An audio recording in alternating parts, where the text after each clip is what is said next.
This is Dr. Smriti here and today's topic is general characters of Thallophyta। मतलब जो Thallophyta है उसके साधारण गुण क्या है, उसके साधारण कैरेक्टर क्या है, जनरल कैरेक्टर क्या है। तो सबसे पहले हम जानते हैं कि थैलोफाइटा क्या है। थैलोफाइटा प्लांट है, आप कह सकते हैं एक प्रकार का प्लांट है ना।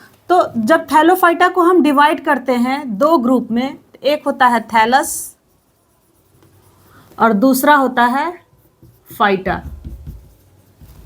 है ना। थैलस का मतलब होता है there is no differentiation, there is no differentiation मतलब वैसा स्ट्रक्चर जिसमें कोई डिफरेंशिएशन ना हो, जिसका भाग जो किसी भी भाग में बटा हुआ ना हो, एक जैसा स्ट्रक्चर हो। और फाइटा का मतलब होता है प्लांट, मतलब थैलोफाइटा ऐसा प्लांट है जिसका बॉडी डिफरेंशिएटेड नहीं है।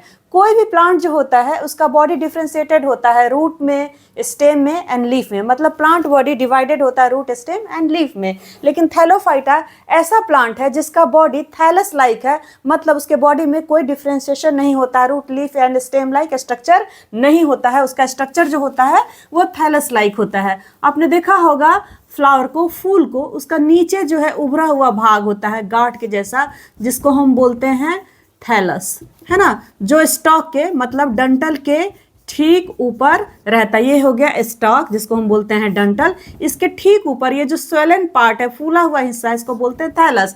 तो जो थैलोफाइटा होता है ना, उसका बॉडी जो होता है वो होता है कैसा, thallus like. Body of thallophyta is like that of thallus, so called as thallophyta. Thallophyta plant का जो बॉडी होता है वो थैलस लाइक होता है, इसीलिए इसे थैलोफाइटा कहते हैं। अब आइए नेक्स्ट,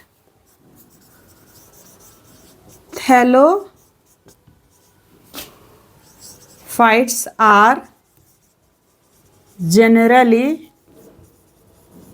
called as algae। जो थैलोफाइटा होता है उसे साधारणतया एल्गी कहते हैं। And it is primary division of the plant kingdom. Plant classification का जो हाईएस्ट कैटेगरी होता है उसे प्लांट किंगडम कहते हैं। और प्लांट किंगडम को जब हम डिवाइड करते हैं डिवीजन में, तो दो डिवीजन में इसे डिवाइड करते हैं, फेनोरोगैमी एंड क्रेप्टोगैमी। या आप कह सकते हैं क्रेप्टोगैमी एंड दूसरा फेनोरोगैमी। फेनोरोगैमी का मतलब होता है वैसा प्लांट जिसमें फूल निकलते हो, है ना, तो उसको बोलते हैं फेनोरोगैमी। जिसमें फ्लावर नहीं निकलता, या आप कह सकते हैं जो नॉन फ्लावरिंग प्लांट होता है उसे बोलते हैं क्रेप्टोगैमी। तो जो क्रेप्टोगैमी है इसको क्लासिफाई करते हैं तीन डिवीजन में, वो है थैलोफाइटा, सेकेंड है bryophyta and third one is pteridophyta.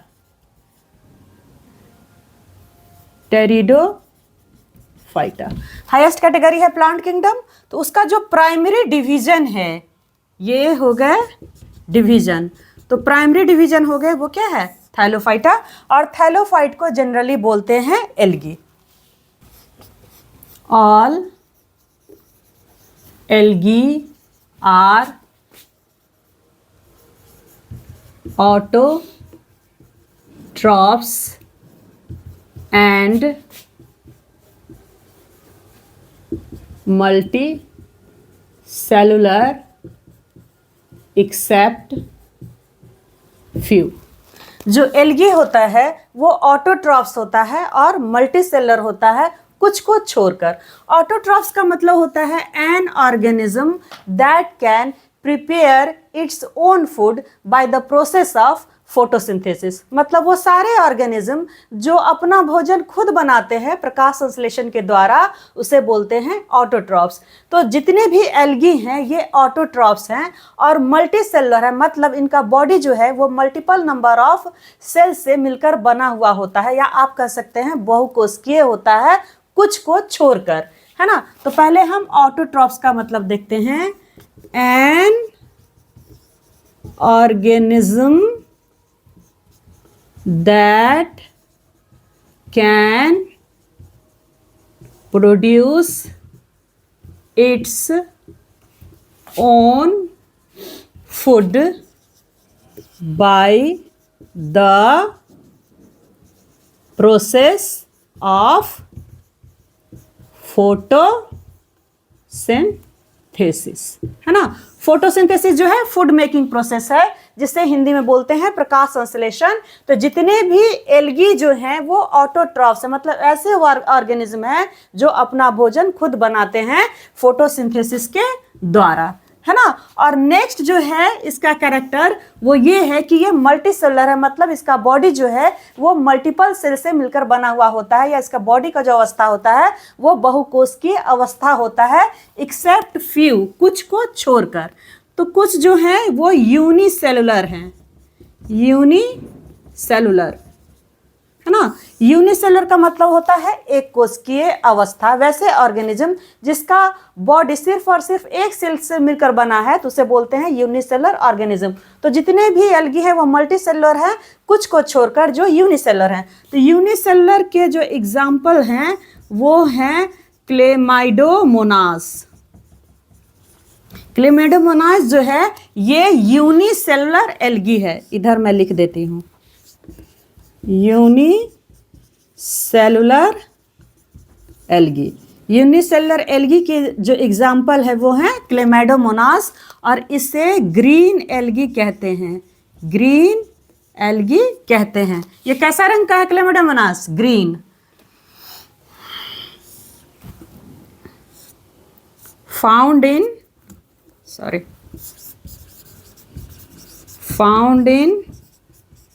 stagnant water,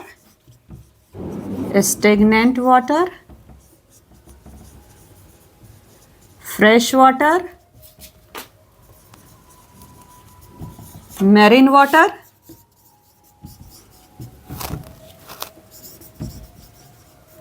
damp soil, and even in snow as a snow algae, है ना। तो जो यूनिसेलुलर एल्गी के एग्जाम्पल हैं वो है क्लेमाइडोमोनास। मतलब क्लेमाइडोमोनास जो है वो यूनिसेलुलर एल्गी है, मतलब इसका बॉडी सिर्फ और सिर्फ एक कोशिका से मिलकर बना हुआ होता है। और जो क्लेमाइडोमोनास है ये ग्रीन एल्गी है और यह स्टेगनेंट वाटर में पाया जाता है। इसका निवास स्थान जो है स्टेगनेंट वाटर मतलब रुका हुआ पानी में पाया जाता है। फ्रेश वाटर में भी पाया जाता है, मतलब सादे पानी में भी पाया जाता है। मेरीन वाटर में भी पाया जाता है, मतलब खारे पानी में भी पाया जाता है। डैम्प सॉइल मतलब नमी वाली मिट्टी में भी पाया जाता है, और यहाँ तक कि स्नो में भी पाया जाता है। जब स्नो में पाया जाता है तो इसे स्नो एल्गी कहते हैं। मतलब क्लेमाइडोमोनास को ही स्नो एल्गी कहते हैं। The body of multicellular algae is called thallus. जो बॉडी होता है मल्टी सेलुलर एल्गी का, उस बॉडी को हम बोलते हैं थैलस। अभी मैंने जस्ट डिस्कस किया कि थैलस का मतलब होता है वैसा स्ट्रक्चर जिसमें कोई डिफरेंशिएशन ना हो, जिसमें कोई बंटवारा नहीं हुआ हो, उसे बोलते हैं थैलस। तो जो मल्टी सेलुलर एल्गी हैं उसके बॉडी को बोलते हैं thallus. And attached to the substratum by hold fast or free floating. जो एल्गी होता है, मल्टीसेलुलर एल्गी, उसके बॉडी को थैलस कहते हैं। यह आधार से होल्ड फास्ट के द्वारा जुड़ा हुआ होता है, मतलब ये रुका हुआ होता है, तैरता नहीं रहता, एक जगह स्थिर रहता है। और ये स्थिर इसीलिए रहता है क्योंकि यह आधार से मतलब सबस्टेटम से जुड़ा रहता है। और जिस स्ट्रक्चर से जुड़ा रहता है, या आप कह सकते हैं जिस स्ट्रक्चर से कनेक्टेड रहता है, उसे बोलते हैं होल्ड फास्ट। मतलब एल्गी सबस्टेटम से जब सेसाइल अवस्था में रहता है, यह स्वतंत्र रूप से जब फ्लो करता हुआ नहीं रहता है, तो यह आधार से मतलब सबस्टेटम से जुड़ा रहता है। जिस संरचना के द्वारा, या आप कह सकते हैं जिस स्ट्रक्चर के द्वारा जुड़ा रहता है, उसे होल्ड फास्ट कहते हैं। और यह फ्री फ्लोटिंग भी रहता है, मतलब स्वतंत्र रूप से जल में तैरता हुआ भी होता है। Next,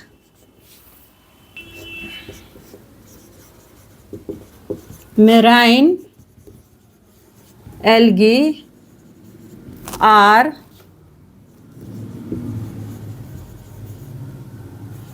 generally submerged in the water only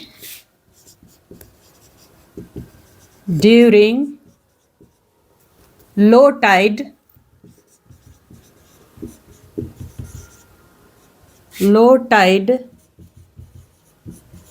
temporarily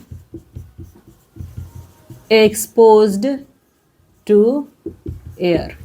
जो मेरीन एल्गी होता है, यह पानी के अंदर डूबा हुआ रहता है। सबमर्ज्ड का मतलब होता है जलमग्न होना, पानी के अंदर होता है। और यह तभी थोड़ी देर के लिए या कुछ अवधि के लिए बाहर आता है जब लो टाइड होता है। लो टाइड का मतलब होता है कि जब जल का स्तर निम्नतम स्तर पर चला जाता है, मतलब लोवेस्ट हो जाता है, तब ये एक्सपोज्ड हो जाता है, हवा के संपर्क में आता है। लेकिन यह टेम्पररी ही होता है, जनरली ये सबमर्ज्ड होता है, मतलब अंडर वाटर ही होता है। Thallus is covered with mucilage which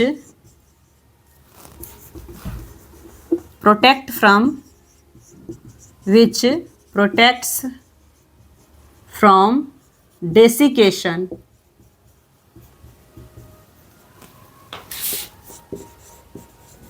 when exposed to air,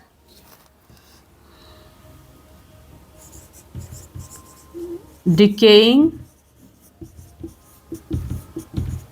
effect of water, and also from epiphytic growth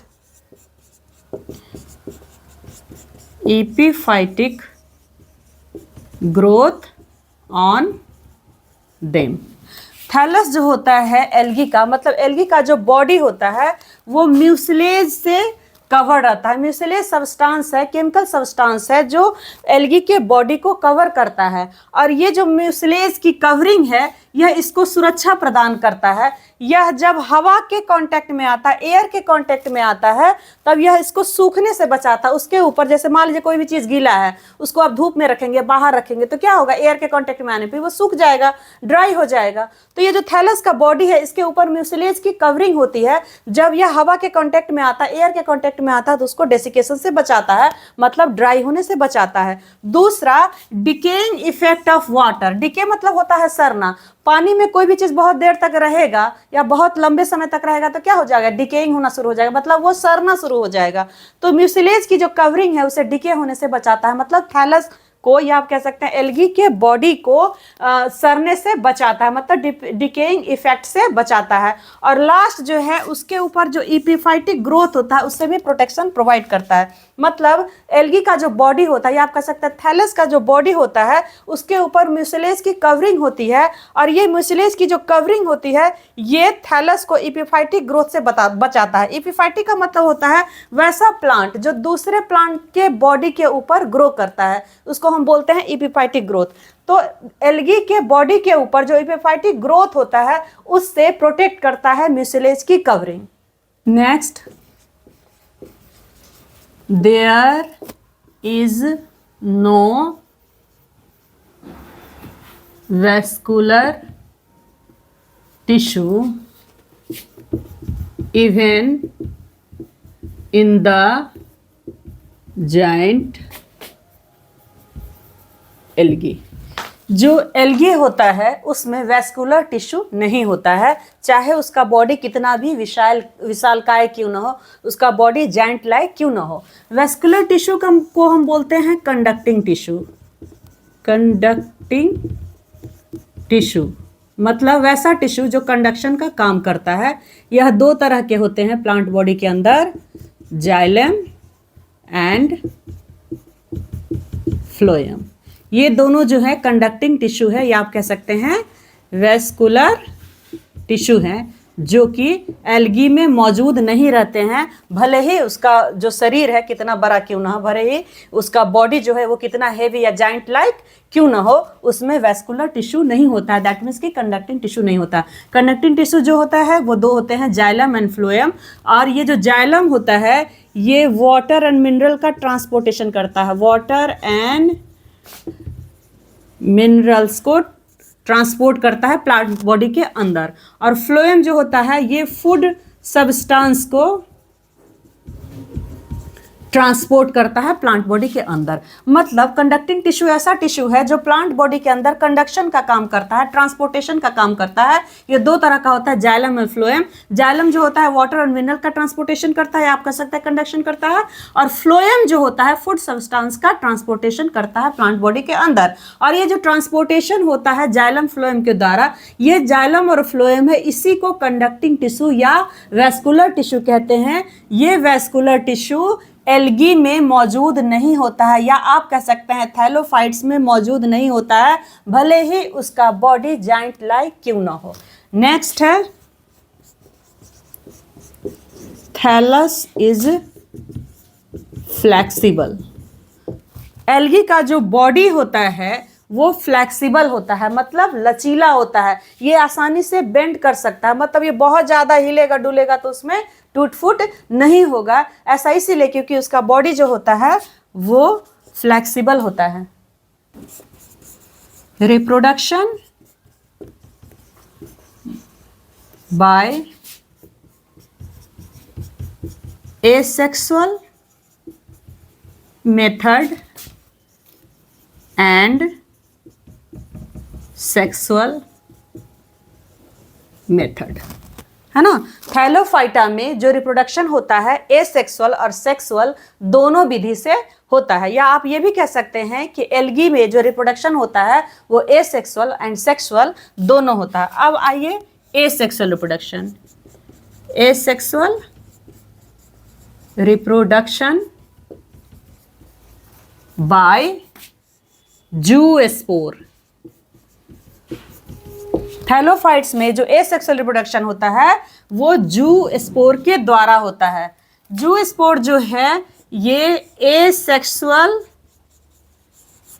reproductive unit है, रिप्रोडक्टिव यूनिट, है ना। जो रिप्रोडक्शन होता है थैलोफाइट्स में एसेक्सुअल एंड सेक्सुअल दोनों मेथड से होता है। एसेक्सुअल रिप्रोडक्शन जो होता है जूस्पोर के द्वारा होता है। जूस्पोर जो है वो रिप्रोडक्टिव यूनिट है। Sexual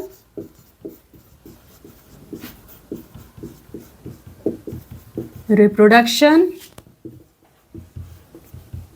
may be isogamous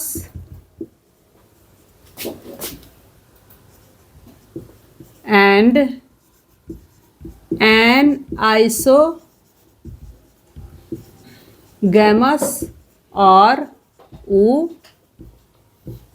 oogamous।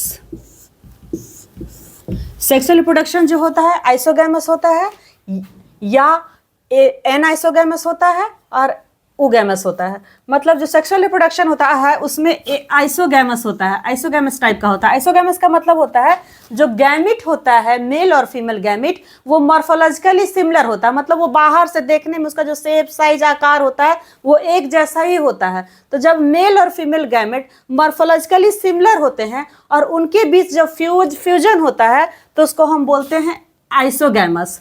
और जब मेल और फीमेल गैमिट मॉर्फोलॉजिकली डिसिमिलर होते हैं, मतलब जब मेल और फीमेल गैमिट एक दूसरे से बाहरी रूप से बिल्कुल अलग होते हैं, शेप एंड साइज। मान लीजिए कि जो मेल गैमिट है वो बहुत छोटा होगा और वो मोटाइल होगा, मतलब मूव कर सकता होगा, उसमें मूवमेंट होगा। और जो फीमेल गैमिट होगा उसका साइज बहुत बड़ा होगा लेकिन वो नॉन मोटाइल होगी, इसमें मूवमेंट नहीं होगा। तो ये जो मॉर्फोलॉजिकल डिफरेंस है, जो बाहरी अंतर है, इसमें क्या होता है, जब बाहरी अंतर वाले, जब वैसे गैमिट जो मॉर्फोलॉजिकली डिफरेंट है, मेल और फीमेल गैमिट, उसके बीच जब फ्यूजन होता है तो उसे हम बोलते हैं, उस तरह के फ्यूजन को बोलते हैं एनाइसोगैमस या फिर oogamous। तो जो सेक्सुअल रिप्रोडक्शन होता है वो आइसोगैमस भी हो सकता है या फिर एनाइसोगैमस भी हो सकता है। नेक्स्ट है सेक्स ऑर्गन। जो मेल सेक्स ऑर्गन होता है उसे बोलते हैं एंथ्रीडिया। जो फीमेल सेक्स ऑर्गन होता है उसे बोलते हैं ओगोनिया। और एंथ्रीडिया और ये ओगोनिया जो होता है यूनिसेलुलर और नॉन जैकेटेड होता है ना। सेक्स ऑर्गन जो होता है, मेल का जो सेक्स ऑर्गन होता है थैलोफाइट्स का या आप कह सकते हैं एल्गी का, उसे बोलते हैं एंथेरिडिया। जो फीमेल सेक्स ऑर्गन होता है थैलोफाइट्स का, उसे बोलते हैं ओगोनिया। ये जो सेक्स ऑर्गन है ये यूनिसेलुलर होता है और ये नॉन जैकेटेड होता है, मतलब जैकेट से कवर्ड नहीं होता है। On the basis of type of reserve food materials and the type of pigments, thallophytes are classified into 3 classes, है ना। जो रिजर्व फूड मटेरियल होता है उसके उपस्थिति के आधार पर और जो उसमें पिगमेंट मौजूद होता है उसके उपस्थिति के आधार पर ये जो थैलोफाइटा होता है इसे 3 क्लास में डिवाइड किया गया है। पहला है क्लोरोफाइसी, दूसरा है फियोफाइसी एंड तीसरा है रोडोफाइसी। जो क्लोरोफाइसी है इसे बोलते हैं ग्रीन एल्गी और ये हरे रंग का होता है। फियोफाइसी जो है इसे बोलते हैं ब्राउन एल्गी, ये भूरे रंग का होता है। एंड जो रोडोफाइसी है इसे बोलते हैं रेड एल्गी, ये रेड कलर का होता है ना। तो रिजर्व फूड मटेरियल और पिगमेंट की उपस्थिति के आधार पर जो थैलोफाइट्स हैं वो 3 तरह के होते हैं, Chlorophyceae, Phaeophyceae and Rhodophyceae, green algae, brown algae and red algae. आज के लिए इतना ही। अगर आपको मेरा वीडियो पसंद आया हो तो इसे लाइक करें, मेरे चैनल को सब्सक्राइब करें और शेयर भी करें ताकि जो नीडी पीपल है उनके पास पहुंच सके। Thank you for being with us. Thank you so much.